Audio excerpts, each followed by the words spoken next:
বন্ধুরা, আজ আমি তোমাদের সাথে শেয়ার করব রুই মাছের কালিয়া। তো বন্ধুরা, এই রুই মাছের কালিয়া আমি কিভাবে বানিয়েছি আমার সঙ্গে থেকে পুরো ভিডিওটা দেখে নাও। আশা করছি ভালো লাগবে। আজকে রেসিপিটা দেখলে এইভাবেই খেতে ইচ্ছা করবে বানিয়ে। তো দেখো, রুই মাছের কালিয়া বানানোর জন্য আমি এখানে রুই মাছের বিষগুলো নিয়ে নিয়েছি।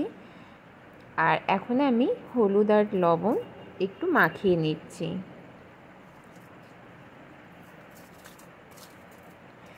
হলুদ, লবণ আর একটু সর্ষের তেল মাখালে বেশ ভালোভাবে মাছটা ফ্রাই হয়, কড়াইতে লেগে যায় না।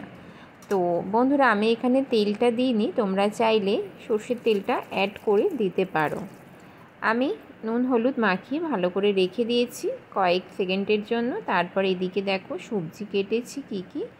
আমি এখানে দুটো আলু লম্বালম্বিভাবে কেটে নিয়েছি আর 5 থেকে 6টা মাঝারি সাইজের পেঁয়াজ কুচিয়ে নিয়েছি লম্বালম্বিভাবে। এখন কড়াই বসিয়ে দিয়েছি।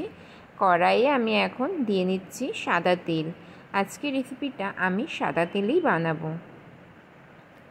তেলটা বেশ একটু গরম হয়ে গেলেই আমি এখানে মাছগুলো দেখো দিয়ে ভেজে নেব।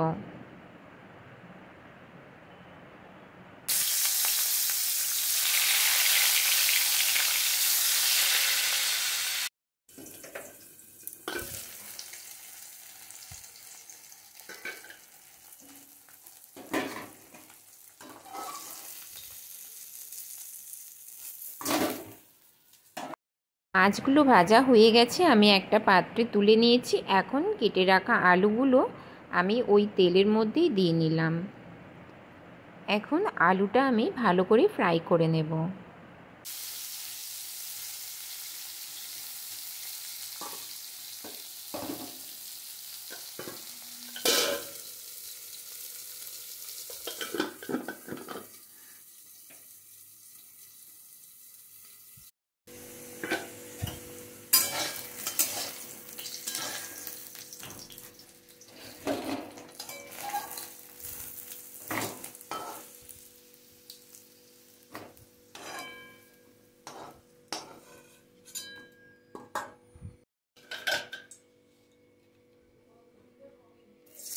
আলুগুলো আমার ফ্রাই করা হয়ে গেছে। আমি এখন তুলে নিয়েছি আর দিয়ে নিয়েছি পেঁয়াজগুলো। পেঁয়াজগুলো এখন আমি ভালো করে ভেজে নেব। আর বন্ধুরা, এটা আমি একটু নাড়াচাড়া করে ঢাকনা দিয়ে দিলাম। কিছুক্ষণ পরে ফিরে আসছি। তো দেখো, কিছুক্ষণ পরে ফিরে এসেছি। পেঁয়াজটা বেশ ভালো করে আমার কিন্তু ভাজা হয়ে গেছে। এখন আমি এর মধ্যে কিছু মশলা ব্যবহার করব আর এখানে টমেটো দেব।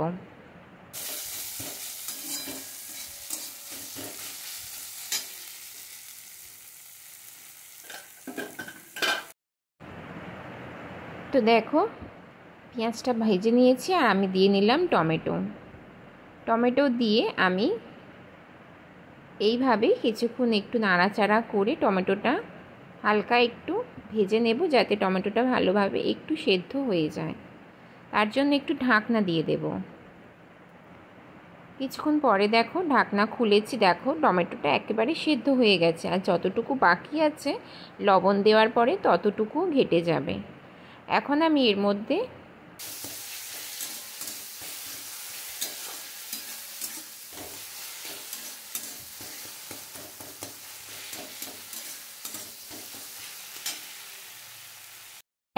দিয়ে নিচ্ছি কাঁচা লঙ্কা বাটা, পরিমাণ মতো দিয়ে নিচ্ছি রসুন বাটা আর পরিমাণ মতো একটু আদা বাটা দিয়ে হালকা একটু জল ছড়া দিয়ে দেব, যাতে শুকনো কড়াইয়ে মশলাটা যদি কষা হয় যাতে কড়াইয়ে ধরে না যায়।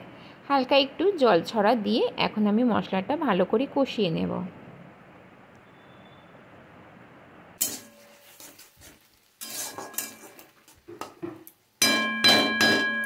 কিছুক্ষণ মশলাটা কষিয়ে ঢাকনা দিয়ে দিলাম। কিছুক্ষণ পরে দেখো ফিরে এসেছি। বেশ ভালো করে মশলাটা কিন্তু কষা হয়ে গেছে আর দেখো হালকা একটু তেলও বেরিয়েছে মশলা থেকে।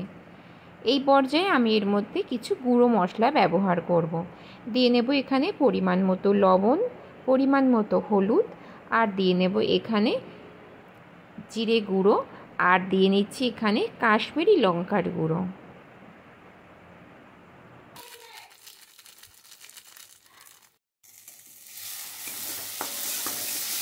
সব মশলা দিয়ে ভালো করে এভাবে আবারও আমি কষিয়ে নিচ্ছি।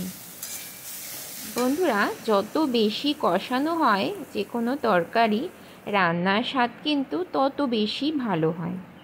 এখন দেখো, এখন আমি পরিমাণ মতো একটু জল দিলাম। একটু জল দিয়ে নাড়াচাড়া করে তারপরে আমি যতটা জল লাগবে, আমি যেহেতু আলুটা দেব সেদ্ধ হওয়ার জন্য, তো সেই জন্য একটু জলের পরিমাণটা বেশি লাগবে। এখন শুধু কষানোর জন্য আমি সামান্য একটু জল দিলাম।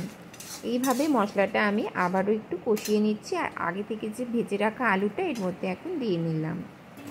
এখন আলুর সাথে মশলাটা ভালো করে কষিয়ে নেব।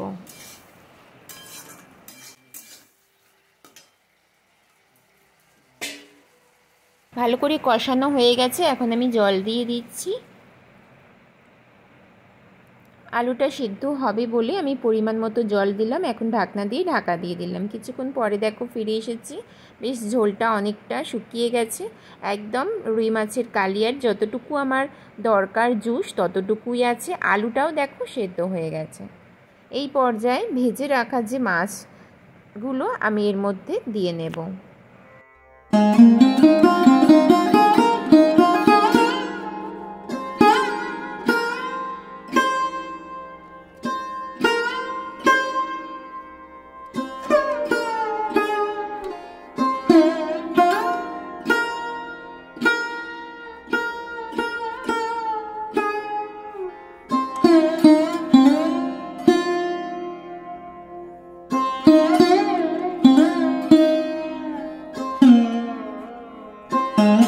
মাছগুলো দিয়ে আমি একটু ঢাকনা দিয়ে দিচ্ছি, গ্যাসের ফ্লেমটা আস্তে করে।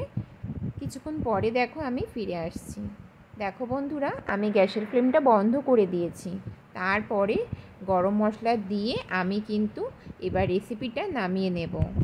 আমার রুই মাছের কালিয়া একদম রেডি হয়ে গেছে। দেখো কত সুন্দর কালার হয়েছে, দেখতে কিন্তু খুব সুন্দর হয়েছে আর খেতেও বেশ দুর্দান্ত হয়েছিল।